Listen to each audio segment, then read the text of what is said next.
Welcome to Ipon Trade PH. Pabagsak ang market. 1 week na tayong tunganga.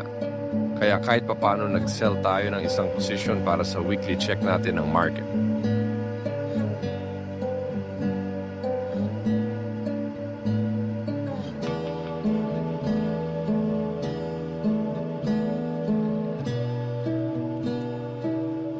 Kumita tayo ng $8.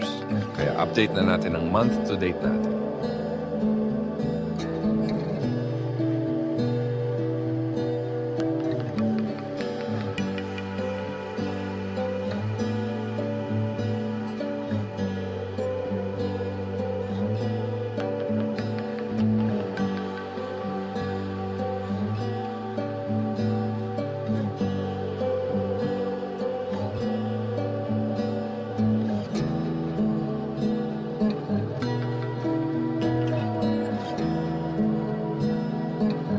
Meron na tayong $242 para sa month-to-date natin.